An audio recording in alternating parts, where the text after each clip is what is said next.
Hi, everybody. Welcome to Conscious Conversations. I'm your host, Katie Augustyn. So I'm the founder of the Transformation Center, which is based in Westport, Connecticut.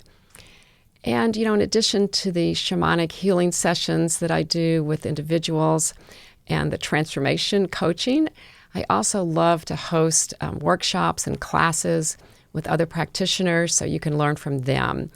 And we even have sound baths in the backyard during the warmer months. I'm really looking forward to that. We're recording this in late March, so we're ready for that warm weather. And everything we do at the center is really based on helping you rediscover who you truly are. And just remember that and let go of everything that you're not, that you've learned, your limiting beliefs, transform those. It's really all about you. So if you're new to the path, I welcome you to contact us. We're going to put up a slide with our website, and all the information is right there. It's just Transformation Center CT for Connecticut.com. Yeah, and there's even a calendar. You can sign up right there online. And I do the Conscious Conversation show because I just love talking to other people about what they do, discovering new things, and learning from them. So I really invite you to do the same today, learn from my guest, and we're going to put up her contact info in a minute, but I want to introduce you first to Caroline Besancon. Very nice. Which is the perfect French pronunciation. But in Connecticut, how do they say it? Besancon. Besancon. But usually they get it wrong, but that's how my family says their own name. So Yeah, well, I like the French Besancon. I do too. Yeah. It's like designer. So welcome to the show, Caroline. Thank you, Katie. It's great to have you. It's wonderful to be here. I really appreciate you having me. Yeah, absolutely. So I'm just going to read a teeny bit about you before we get started.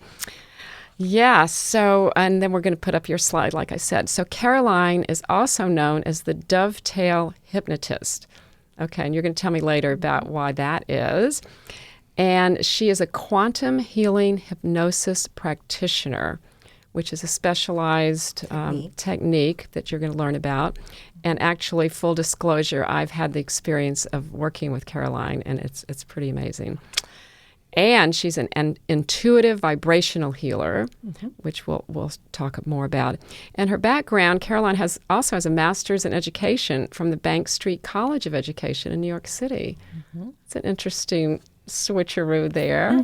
So I want to hear about it. So tell us, how did you get interested in what you're doing? That's always my first question. Well, I literally don't remember a time when I wasn't interested in finding out about who I really am, where I came from, where is God, where is heaven. I was literally maybe 3, and I remember talking to my aunt, telling her where heaven was, and being on the bus. I think it must have been kindergarten because I was on a bus, or even preschool it might have been, but saying to people, where God is, that, it's not the sky above and not the one above that. And I guess I was talking about dimensions.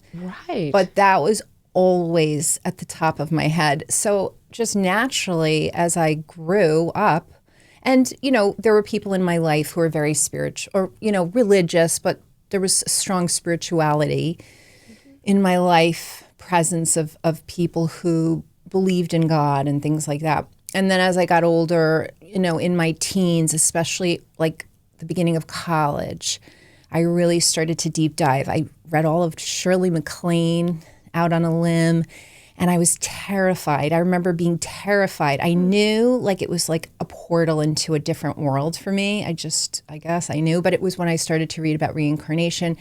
I knew all of it was true. I didn't doubt it at all. I had an experience when I was waitressing before I went to England with a regressionist, and I sort of told her that whenever I see towers, I get like this very like overwhelmed feeling. And she said she thought that I had probably been, possibly had my life ended on top of a tower or something. And then there was a whole bunch of synchronicities that happened after that. And it was really beginning to open me in ways like, and then when I would close my eyes at night, I would see all of these stained glass. It just started opening in all these different ways. Like I would travel when I shut my eyes. And so And then I was just on a spiritual path my whole life. And I really, I read Brian Weiss, Many Lives, Many Masters, which is an amazing book. Yes. It just resonated so profoundly with me. And so that became very much a fact to me. I read Emmett Fox, The Power of Constructive Thinking, and then I also I did a deep dive into all the Indian masters like Ramana Maharshi and Nisargadatta Maharaj. I mean, I was like full on, really awakening from, just being a person to really knowing that I'm a divine spirit and I'm connected to everything. And that's how it started to kind of snowball. That's amazing. Yeah. Yeah. So did it feel like at that time, you may not have had the vocabulary, but, did you feel like an old soul? Oh, yes. From the very beginning? Always. I was always in a counseling position with people, my best friends, everybody. I would always be telling them things where they would, and maybe not consciously counseling, but just intuitively speaking to them in a way that would change them. Yeah. Where they would feel so much better. And they didn't know why, but, I was always having these conversations with people since I can remember. So it was just a natural way of being for you. Mm-hmm. Didn't seem odd yeah. No, it's like very much my first language. You're right. So being that old soul, you have that wisdom that you've brought with you for many lifetimes. Exactly. That's what it sounds like to me. And it found that the information just made me hum inside. Like I just felt so aligned and so comforted and so joyful when I would visit it in any capacity, books, videos, movies, anything that would present the truth of who we really are would just make me feel just 100% wonderful. So it was just natural. It was just a natural thing. How did other people receive it? And well, I have to tell you, I got sober when I was 19 years old because my whole family, were alcoholic, and I knew I couldn't live that life because of how I really was. And that, when I got sober at 19, I was in college with people who were, partying. And so it just lent itself to really me being, alone and reading and learning. And I always had friends, but I became very different very early. I see. So I got used to walking a path with less people. That's a good way of phrasing it. Yeah. Yeah. Because you don't need a lot of people on this path. Always the right people, certain people who've always been by my side, but a small group because I was so different so early. Yeah. I did marry somebody who did drink, and that ultimately my marriage ended after 17 years. But that was really the crux of my full-on awakening, moving out of the marriage. So everything was serving me. Needed that as it was just like part of me breaking out of my shell. What was left of my, the way you were talking about it in the beginning, it's an unbecoming. It's letting go of all those conditioned beliefs and all those understandings that came out of your parents' teachings, which were based on fear and all of those. So it was a shedding. And every difficult experience in my life, all of it just kept really raising me higher and higher vibrationally. So I always, at this point, it was not easy. It was, you have a dark night of the soul, inevitably, when you're finding yourself, your true self. Right? But then once you give birth to that true self, it's like labor, and then you give birth and it's magical. Yeah. So my natural, path led me to Dolores Cannon, which is where I became the Quantum Healing Hypnosis Technique Practitioner. All right. Well, you've mentioned her. I know the name, but I haven't really looked into it too much. You want to just share a little bit about her? Yeah. So I found her, maybe it was 5 years ago now, maybe 6. But I was commuting back and forth to the city, working, and I found her. And I have to say, if I had found her earlier, I just probably wouldn't have been ready for her. Okay. But she was a past life regressionist. She has a long, very fascinating story, but to keep it brief, she, for 45 years, practiced her technique, which she eventually evolved it to the name of Quantum Healing Hypnosis Technique, because it was so far beyond being a regressionist, because she was healing people in the quantum field. So they would come to her, and she healed countless people, but she would never call herself a healer. She would say she was creating the space for the higher self in the person to heal themselves. Well, that is exactly how it works. Yes. Yes, yes. So nobody's healed. And that's what I think Yeah. really empowered me and drove me to learn the technique was I wanted people to feel empowered. You are your own healer. Right. We've evolved out of needing to go to somebody to heal us. We can be, like I had a beautiful session with you, and the shamanic healing was absolutely magnificent. But we both know that I have to be available for that healing, right? Well, true. And yeah, like you said, I'm not the healer. I'm Right. just the conduit. Yes. Well, not even the conduit. I guess some of it is channeling, that's for sure. Absolutely. Yeah, and before you came, I love to just share this little tidbit. Before you came to see me, I could feel your energy the night before, and it was nausea. I felt like because it was so intense. And the next day on my way to you, I thought, I don't know if I'm going to make it. Like something is really hitting me. And the second when I went in, it was gone. And I'm like, who are you? And I was sensing what a strong, intuitive healer you are. And so I think that's just, there's lots of amazing gifts of the work that I started doing, and that's one of them. Well, I'll tell you what, I agree with you, Caroline. It just like opens up so many possibilities that I didn't, even know, just like working with you, the same kind of experience. I've done past life regression, but it was on a different plane. Let's put it that way. Quantum plane. That's what they found. It was really, we were in the quantum field, which is that unified field that Einstein spoke about. Everything is now, and so everything is healed now. And so what you're just doing is you're, in my work, relaxing a person to the point where they can access all of themselves. And I can actually guide them while they're there to heal and release and let go of whatever they're carrying back into this lifetime that's holding them back or causing them distress. Yeah. So that's really literally how it works. Yeah. Yeah. And you do this in a way that's very gentle. Well, it can be a little bit disturbing when you're there. I mean, I did experience that, but it's not, but you're in a safe place. So it doesn't feel scary. It's always a little scary going in. And I think at the beginning of my real deep dive, I was very afraid to go inside.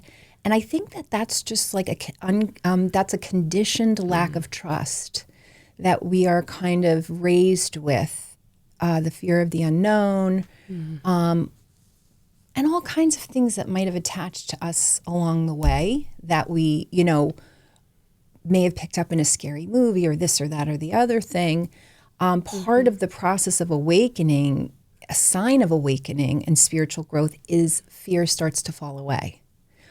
But it doesn't mean you don't feel it. And I felt nervous coming to you for that session because there's just this old conditioned piece. It's like, what if I find out something that scares me or something like that, at least, it took people who came to see me for all the sessions that I've given.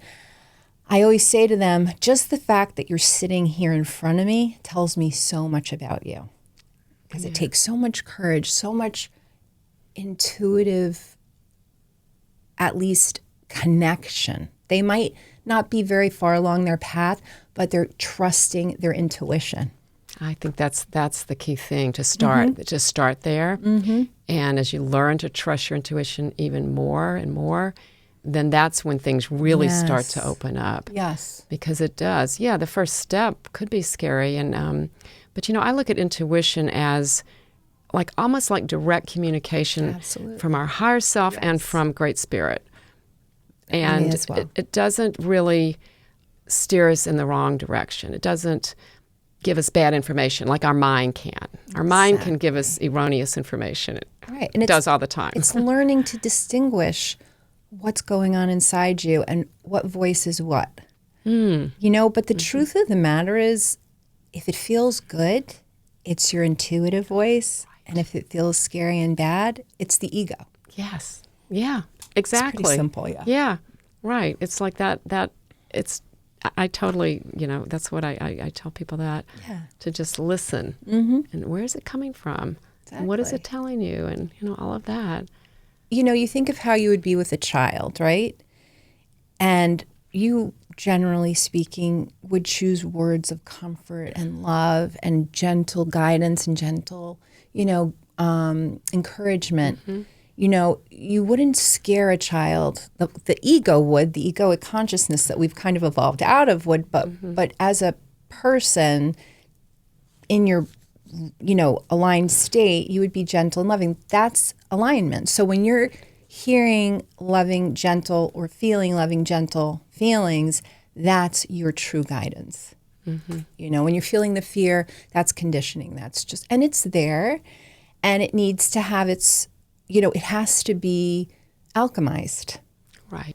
Yeah. And sometimes I talk to people about making best friends with their mind, because if you fight it, that doesn't work. It really just keeps up. It's like what you resist persists. Yes, exactly. Gets stronger even. Exactly. So if you can listen to it and, acknowledge it too, for thank it. I literally was doing that this morning. I was thinking, it is a mechanism. It's a mechanism so we can navigate this world as people and have this human experience. We need it. Yes. It's our job to understand it's not our master. Right. And it's not us. Exactly. It's not who we are. And it's very freeing once you really realize that. Yeah. Yeah. Yeah, but it's designed to keep us safe and keep us, like you said, keep us alive. Exactly. Keep us, some respects learning and moving, but not in others, not so much. Right. Yeah, no, it takes practice, and I love this conversation because I could talk all day about this, but I want to hear more about. I know I could go off on 10 different tangents, but I'm trying to stay very focused. Yeah, because I want to hear more about like how you came up with the name and the dovetail. So I was probably right around COVID. I knew it's time for me to move who I am out into the world more. I was always and still always have these experiences with people all the time, and at work, in public, where they're just obviously these little moments of healing, and I'm very happy and comfortable with that. But I knew enough. Like, I have a book that I want to write that I've started called Little Masters, about raising children and honoring their intuitive abilities and their psychic abilities and things. So I just knew it was time to move forward. So I started just making videos and called myself, or my little business, Dovetail Vibrational Training. And the reason I did that was because for me, in my process of awakening and shedding all my anxiety and my fears and all the things that I had to really heal, was I learned the most important factor in how I felt was what I was thinking.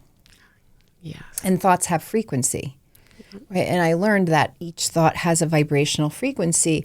And when you're thinking, so what I learned, which was so helpful, is I think when people who are intuitive and even psychic tend to have a very, very light side and a deep shadow, right? And in the world, we're not really exactly, even now I'm so amazed by how few people really recognize or understand. To me, this is like my first language.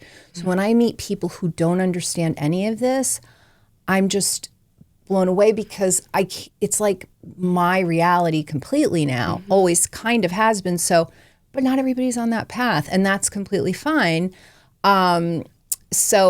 But for me, what I felt like was the most important thing to understand was that your thoughts are not personal.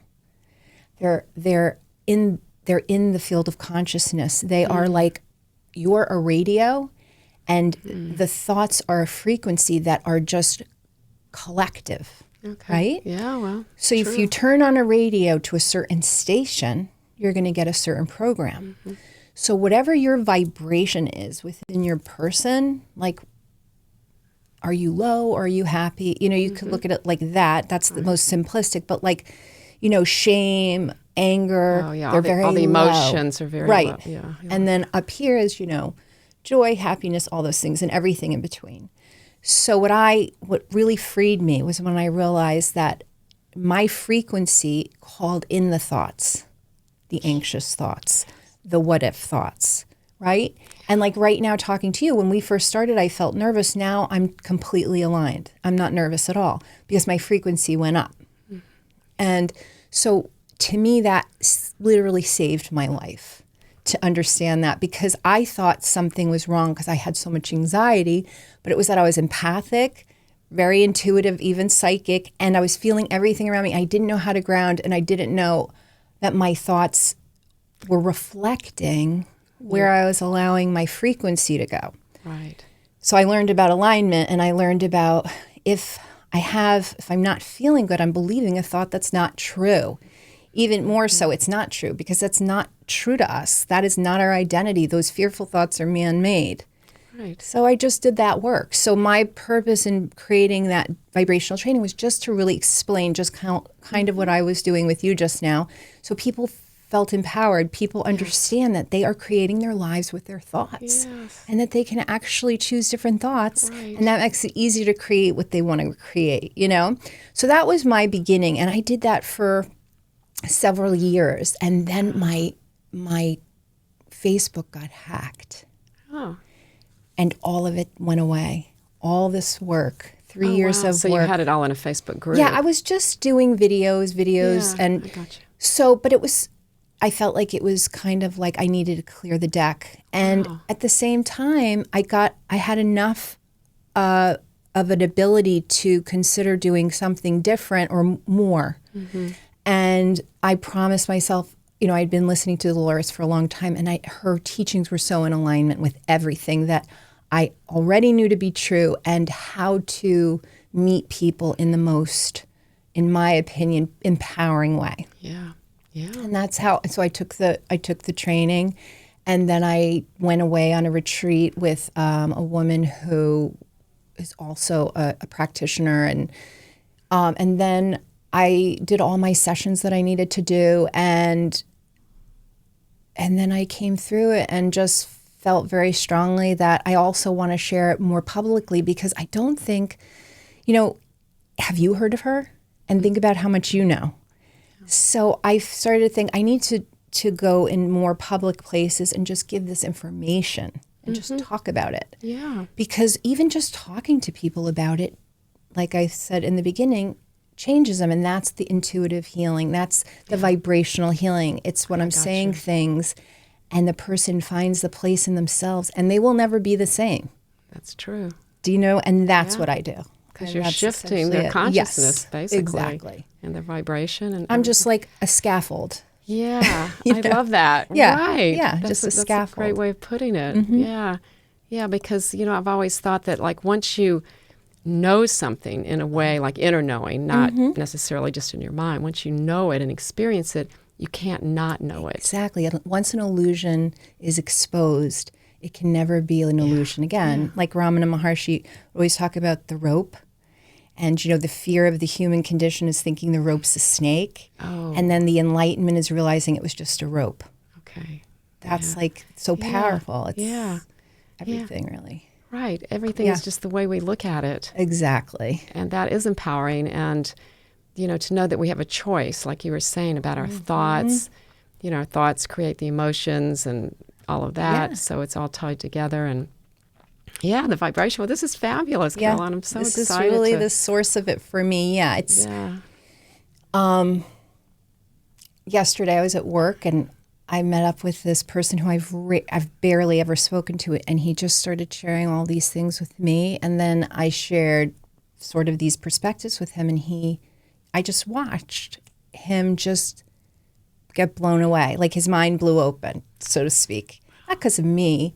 He was ready to hear it. Exactly. The moment found us. Yeah. And I was able to, because if somebody's not open, you can't get that out of your mouth even if you want to. Their energy will block it. Have you ever had that experience where you want to tell somebody about something? Yes. And you're just like, I wish I could say it, but it's not like nothing's happening that would make it so I could.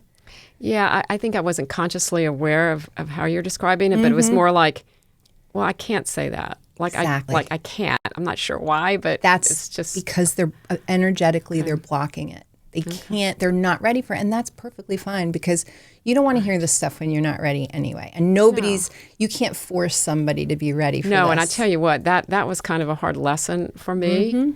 Because I am one of those people who I want to help everybody. Right. And I used to call it, or not call it, but, maybe characterize it or think of it as fixing, and we can't We all fix want to do anybody. that 'cause we're such empaths, Yes, right? yes. And you're feeling it needs to be, I see it all so clearly, but it's paralyzing sometimes because you just know that it's not going to be received and you have to allow them to keep walking on their path. Yeah, so it's exactly that's and even when I do like prayers and I pray for people, it's always like what's for their highest and best good. Exactly. Because I don't know that. We don't even Unless know I'm- for ourselves. Do you know what I'm saying? Like Yeah. I heard some there's this person, he channels Bashar. I don't know if you've ever heard of him, but he's pretty fascinating. And what he says is, and it's very simple, his formula, which I love, is, do what brings you the most joy and excitement in every moment, whatever choice you make, and then follow that with no attachment to the outcome. And that will continue to take you where you need to go. Because we have perfect. our idea of what should happen or what's going to happen is just imagination. Right, and it's so much smaller than what the universe might have in store for us. And that's perfect because I think I shared with you that I'm in the process of writing a book called Say Yes. Oh, nice. Because that's what opens things up when That's you just vibrational. follow it.